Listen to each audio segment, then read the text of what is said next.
इलेक्शनमुळे 4 दिवस सुट्टी मिळाली, त्यामुळे आम्ही कुठेतरी फिरायला जाण्याचा प्लॅन केला आणि मग आम्ही ठरवलं कोकण, मालवण, महाबळेश्वर फॅमिली ट्रिप काढायची। आम्ही मुंबईवरून गेलो होतो, त्यामुळे सर्वात आधी पालीचा गणपती बल्लाळेश्वरचं दर्शन घेतलं। 4 तासाचा प्रवास केल्यानंतर आम्ही गणपतीपुळेला पोहोचलो।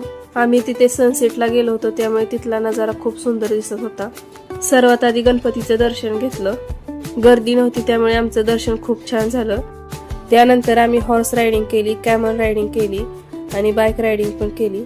दुसऱ्या दिवशी आम्ही पोहोचलो मालवणला। तिथे खूप स्पोर्ट ऍक्टिव्हिटी केल्या, सगळ्या ऍक्टिव्हिटी केल्या, पण मोबाईल पाण्यात पडेल ह्या भीतीने काही व्हिडिओ काढता आले नाहीत। आम्ही स्कुबा ड्रायव्हिंगचं पण तिकीट काढलेलं होतं, कारण माझी खूप इच्छा होती, पण बाकीच्या ऍक्टिव्हिटी करण्यातच दिवस गेला, त्यामुळे अंधार पडला आणि अंधार पडल्यामुळे स्कुबा ड्रायव्हिंग करता आलं नाही।